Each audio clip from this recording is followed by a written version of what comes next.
All right, good morning. It looks like I'm live. Welcome to the Badass Businesses Thursday 30. I'm Dr. Kate Walker, and today is all about supervisor tools to help your supervisees use technology in case of emergencies.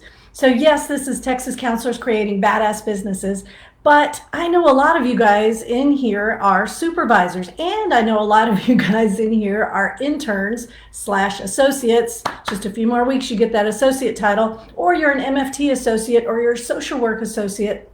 You're working with a supervisor, and I know a lot of you are curious about this too. And I put things in your Facebook groups where I know I'm going to get you guys, and I call you newbies because you got to know this is a buyer's market. In the state of Texas, the limitations on using technology with supervision are lifted, so it's up to you to find the best supervisors out there. And supervisors, it's time for you to up your game. So if you're in this group and you have added supervision as your stream of income, your alternative, your additional stream of income. I know some folks who've given up practicing completely and supervision is your gig. That's what you do to make money. That's awesome. But you better have tools and systems in place so that your supervisees are supported. Remember, you are too important to lose to things like getting in trouble, not knowing the rules, burning out, having supervisees that don't have good support because hashtag counselors don't quit. We are in this for the long haul. So Texas Counselors Creating Badass Businesses all through the month of September is about supervisors running badass practices. Now, last week we talked about how to attract great interns, how to attract wonderful supervisees. And we talked a lot about the interview, evaluation, remediation, termination plans. We talked about getting your shit together just to make sure that you have good systems in place, right? Because it's not okay to say, well, technology is just not my thing, right? Because when your license is at stake and your supervisees are out there doing their thing and clients are counting on you, it's too important just to say, well, I'm just not a paperwork person. So let me double check. Somebody give me a thumbs up in the thread if you cannot hear me. Looks like everything is good. I don't have my husband home today. He actually went down to work. He's at Ellington Field today. So I don't have my buddy out there, my producer, helping me know that if my sound or my video isn't working. So let me know in the thread. I'm going to try to bring up live in the thread so I can watch. I'll be my own producer today. All right, I don't see anything in the thread. It looks like we're doing okay. All right, so let's get started. So first things first, don't forget, I like to give away free stuff, but it's the paid stuff that pays the bills. So this month, well, you guys know what I do for a living. I offer the 40-hour training to become an LPC and or LMFT supervisor in Texas. This is a 40-hour training completely online. I've done that since 2007. We graduated, Dr. Detrude and I, over 39 cohorts in person. Now that we're completely online, I have graduated over 50 people from just the online program. And we're getting ready to do a big addition because of the new rules, right? So even more important, right? What could be more important than that? Even more important is our monthly consultation group, because we're not just like any other training. We actually offer a monthly consultation group, and as a graduate, you get that free the first year. This month, we have over 41 people signed up for our consultation group on the 28th with Kenda Dalrymple, superstar Austin attorney, who's going to help us understand all of these rule changes, right? Because this is big this year. We've got BHEC, and we still have the individual licensing boards. So I think as I counted today, 41 people signed up. It's 2 CEs for supervision and ethics. It's only $25, right? Only $25. And if you want the entire 6-session season, it's $127.50. Can't afford to miss this. Of course, we have our Texas Supervisor Training group. So if you're a supervisor, when this ends, go to that group and request admittance. And as long as you are willing to share your license number with me so I can verify that you are truly a licensed professional supervisor, or you've at least taken the 40-hour training, you get to be a part of that free group. Did you know I'm giving the pre-conference workshop. I'm offering a supervisor refresher course at the Texas Counseling Association Professional Growth Conference in November. Super excited about this. I'm going to be offering, my workshop is going to be called Supervision in the Age of COVID. And this is going to take care of all of your supervisor CE. So if you have not joined the Texas Counseling Association, do that. And then you can be a part of this supervisor refresher course. I'm really excited about that. All right, let's get down to business. And that, of course, means let's shout out to our new folks. Look at all these new folks joining us to take their businesses up to badass. We've got Martin Counseling. I've got Dula Pavilion, Terry Heyer Mattingly, Stephanie Orozco, Dusty Tolman, and C. Mukes Counseling and Clinical Supervision. Welcome to Texas Supervisors. I'm sorry, what's the name of this group? Welcome to Badass Businesses, Texas Counselors Creating Badass Businesses. All right, I'm putting on my glasses now. I can't wing it anymore. I got to read my notes. So let's look at what we're doing today. We're talking about tools for supervisees offering telehealth. Now, I don't know about you, but when this all started, I have an intern, and she's actually dual licensed. She's an LPC associate and an LMFT associate. And I know that right away, she was thrown into telehealth. Well, as an MFT associate, she had already done CEs in telehealth. You know, that's just part of what we do. I know a lot of those criteria have been waived, licensing requirements have been waived, but she had already been trained. Nevertheless, it was stressful. It was stressful on her, it was stressful on me. I'm trying to supervise her, but I'm suffering myself, right? Because my business is going downhill. I'm staying home. I'm trying to get up to speed with telehealth. I'm trying to supervise something that I really don't know. And that's always a no-no, right? That's one of the things, if you ever come to any of my trainings, one of the things you'll hear me preach is do not supervise what you don't know, right? You send your supervisee to someone who knows that, right? And have them learn if that's what they're interested in. In this case, we all just got thrown in. We all did the best we could. I think there's a lot of grace out there. You know, they relaxed some of the HIPAA requirements, whatever that means. I don't know what that means if you actually get in trouble. So right now, we should all be tightening up the ship. We should all be getting our systems back in place. We should have things working. I know for me personally, total self disclosure here, I had 2 new clients this week who reported they could not fill out my online HIPAA paperwork. It's a glitch with the technology. I've got to go in, it's going to take time. I have to make sure that my forms are working. I have to make sure that it's not a browser issue. Suddenly, we have all had to become technology experts. And I know lots of you have gone back to the office, and that's great. A lot of you may be coming back, right? Well, you may be coming back to telehealth. I have a good friend who found out she had a lung illness, and so she can't go back to the office. She has to stay home. So if you're at home, if your supervisee is counseling via telehealth, maybe your supervisee has to go into their agency office to conduct telehealth sessions. Maybe it's a hybrid and a mixture. Never assume that your supervisee's job site is giving them the training that they need to protect your license. Right? I'm going to say that again. Never assume that your supervisee's job site is giving them the training they need to protect your license, right? And that goes back to even making them have their own standalone malpractice insurance, okay? So let's start from the very beginning. If you are a supervisor of a supervisee offering telehealth, let's go to the basics.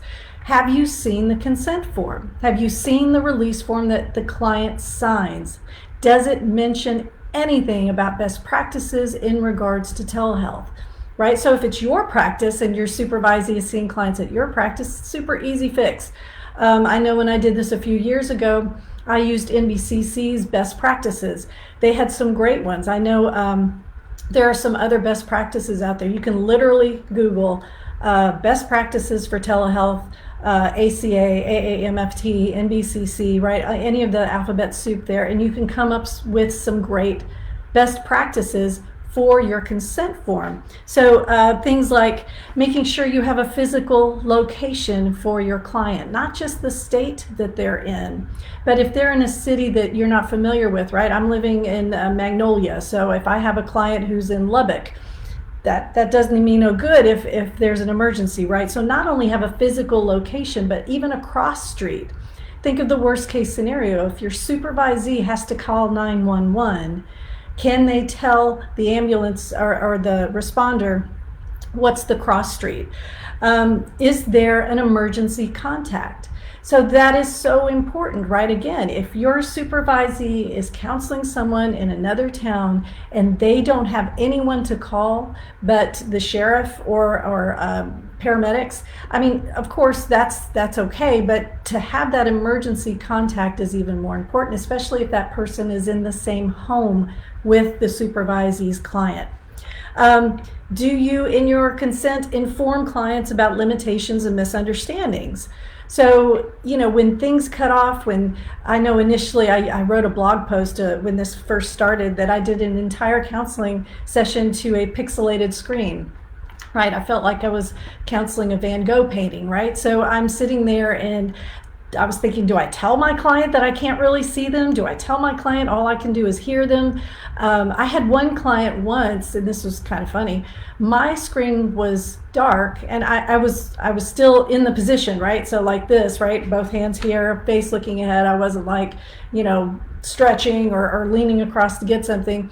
And he said, just to let you know, I can't see you. And I was like, oh, good. Thank you. Thank you for letting me know that. Right? So making sure in your consent form that clients sign that there is a section where they understand the limitations of this technology. So consent forms, having best practices, physical location and a cross street, information, an emergency contact, and making sure your supervisee knows who to contact in case of emergencies. And I'm just going to say this too. Supervisors, you've got to decide where you want to be in this chain of decision making. If you take my training, we talk about things like branch, root, leaf, trunk decisions, right? Is your supervisee making a decision that's leaf decision, right? If the leaf falls off the tree's not going to die. But if this is a decision that's going to take down your business, right? That's a root decision. That's a trunk decision. A tree can't live without its trunk, right? So if you haven't gone through with your supervisee where you want to be in that chain of assessment when they're deciding how to deal with a client emergency, you probably should have that talk. All right. Speaking of that, let's go to number 2. Plan B, Plan C, Plan D, right? I think in my Monday Minute, I left out E, so I'll say it now. Plan E and Plan F, right? You've got to have backup plans if the technology fails. Now, if you're watching this, you've learned this the hard way, right? You've learned maybe when you're homeschooling your kids during the day, you need to have an alternate router. You need to be sure that you're hardwiring into your router instead of depending on the Wi-Fi. Are your supervisees still trying to conduct sessions in their car? Are they still trying to conduct sessions with the crappy Wi-Fi in the coffee shop parking lot, right? Not the coffee shop anymore, but the coffee shop parking lot. So have you asked them to make sure that they have their client's phone number, right? And have you taught them how to call their clients using *67, or I happen to keep a Skype account and I keep it loaded with like $10 because I think Skype charges me about 2 cents a minute. So when I have to call a client quickly, right? I mean, my phone may be in the other room, so if I have to call a client quickly, I have a Skype account, and that's not the only one. There are lots of ways. I think you can use Google Voice with this, but I like my number to remain anonymous, and so I use Skype, and I've trained past interns to use Skype to just copy paste that number, pop it in, and you can make the phone call using the same equipment, same headphones, same microphone. It takes 2 seconds. You click and you can get your client back quickly. So Plan B, does your supervisee have the client phone number? Now here's something that you may not think about. In big agencies, your supervisee may not have access to scheduling software, right? They may not be able to physically schedule their clients. Their clients are expected to call scheduling, or if it's in the physical office, they're expected to walk out to the receptionist and schedule their next appointment. Well, that's a problem if Wi-Fi cuts off in the middle of something that the client is expressing suicidal ideation, or they're expressing and they're getting very agitated, or someone has just walked into the room and they drop the call to go address that, right? Does your supervisee have the ability to reschedule that client quickly, right? Do they have the ability to go into the schedule, call the client back and say, hey, look, I can't continue this conversation because I have a client right after you, but I've got you scheduled. I've got 2 slots available for you tomorrow. Which one works for you, right? So ask your supervisee that question. Ask if they have access to scheduling, so that a client who's in the midst of some emotional turmoil, right?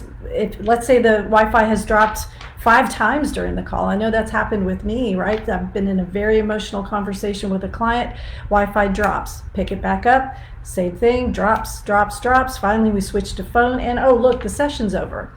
Well, I can't extend because now I've got someone else waiting in my virtual waiting room.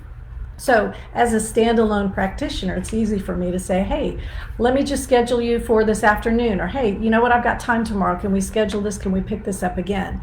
Right? I've got that luxury. I've got access to my scheduling system. If your supervisee does not have that, they may feel terrible, right? They just left this client in an agitated emotional state, and you've taught them proper ways to close the session in person. But how do you close a session when it's just click and you're done, right? Let's go to self-care, right? That feeling when there has been this emotional give and take, and then the screen goes dark, and then you're left. And as a supervisee, you know, if you're in an agency, that's okay, right? Maybe you can stand up and go confer with a colleague, or go sit in a break room, or maybe your supervisor's down the hallway. You're able to decompress a little bit. But think about the supervisee who, when that screen goes dark, they stand up and they go help their kid with homework, or they go start dinner, or they pick up the phone and there's a crisis with one of their extended family members. So part 3 of this is supervisee self-care. And honestly, I think this is where supervisors were probably failing them the most. Not because we're bad, not because we're inept, but because we're probably just learning this ourselves. I know for me, it still hits me every once in a while that, oh my gosh, I'm in a pandemic. And that's usually when I head to the woods. By the way, I am going hiking this weekend on Saturday. If you're interested, private message me. I'll let you know where I'm going. I've got a group of ladies. We're meeting, we're getting to the woods, we're hiking, we're getting out in nature. It just hits you every once in a while. Oh my gosh, I'm in a pandemic. Oh my gosh, my clients are in a pandemic, right? And so for those of you with kids at home who are doing homeschool, whose supervisees are doing this, you know, supervisors, we're struggling too. So taking the time and thinking about how are we going to teach our supervisees to self-care, it's going to have this amazing benefit of actually helping us too, right? Because we're not hypocrites. We're going to practice what we preach, right? Right? So if you think of ways to help your interns / supervisees / associates think of ways to self-care, you better do it too. So the vision issue. My vision has gone downhill since I started all of this. Yes, it's also because I'm going to turn 54 this year, but it's this constant looking at screens. And then what do I do for relaxation? I read a Kindle book, or I get on social media on my phone. My poor eyes are just, I don't know what this does to your eyes, but I do know, thank you, Foster Grant. So talk to your supervisees about their vision. Talk to them about breaks. For me, I try to do, every 2 hours, I try to do a 30-minute break, 2 to 3 hours, and that 30-minute break, I walk outside. If it's raining, I'm on my porch. If it's not raining, I'm out in the sunshine, just so I can breathe and get some air. Equipment. It's taken me a while to find the equipment that works for me. You guys know I have dogs, there are vacuum cleaners running sometimes, I've got kids coming in and out, husbands coming in and out, not husbands, sorry, one husband. And so this microphone that I use has it's a heart shape, which means it picks up sound right here. Right? So everything around is blocked out. Now, I don't know if my clients can still hear my stomach growl, right? They may. But there are ways to set this up so that the sound around my microphone is blocked out. I don't know, I saw a session yesterday. I had a client who had this awesome set of headphones with a microphone. Now I've got equipment envy because it was great. He said, yeah, I've got yard workers outside my window blowing off my driveway. I said, I can't hear them. So equipment can help your supervisees self-care. And of course, my favorite, CEs. Make your supervisees get some training. If you want to provide that training, go for it. You're qualified. You're a supervisor. I bet in your big old bunch of CEs this year, you have done your due diligence and gotten some technology training, right? You understand and I'm not just talking about HIPAA, and I'm not just talking about protecting sensitive information and protected health information. Yes, that's important. I'm talking about the use of technology, offering the best care we possibly can to our clients, just as if we were in the room. We're going to get better at this. We really, really will. But your new folks, the newbies, the level 1 supervisees, the practicum students who are going to be your new interns after you vet them and make sure that they're awesome, right? When you do the interview. And newbies, supervisees, practicum students, I hope you're asking your supervisors if they have experience in technology. I hope you're asking your supervisors if they have been trained and how they do it, right? You want to pick someone who's really pretty good at this. I don't know many people who are great at it, but you want to get a supervisor who at least is willing to learn. All right, I'm about out of time. Let me make sure I covered everything. All right, so let's review. How to help your supervisees in the age of COVID. Technology tools to handle emergency situations. Number 1, prevention. Check your consent form. Make sure that you have best practices so that your clients, potential clients, can read and understand the limitations of the technology, your plan A, your plan B, your plan C, and that they will be asked for a physical location every time your supervisee picks up a call with them. Supervisee plan B, right? Make sure you train your supervisees to have a plan B. That's a phone number, access to scheduling software so you can reschedule quickly, where you want to be in that chain. So where do you want to be when they assess there's some danger and then they take action? So if it's an agitated client or emotional words are getting cut off, make sure that you help them understand what to do with crappy Wi-Fi. If you're even going to allow them to use crappy Wi-Fi, maybe this is the time that you set a boundary that, okay, it's got to be good Wi-Fi or nothing, or you've got to hardwire into a router. And then finally, number 3, supervisee self-care. Teach your supervisees the physical, arduous nature of doing telehealth. No, I get it. We're not putting cars together on an assembly line. I'm not getting on a tractor and sowing a field. But this hurts your eyes. There are ear limitations, physical. I know my back hurts like no other. If you could see my office, right? Tucked in over there, I've got my yoga mat and my, that rolly thing, those big cylinders, and you can put it on your back and really just, oh my gosh. I have to have something because this posture all day long, it's killing me. So talk about the physical limitations, taking breaks, and finally, last but not least, my very, very favorite thing, CEs and training, right? Help your supervisees get some CEs and training. All right, that's it.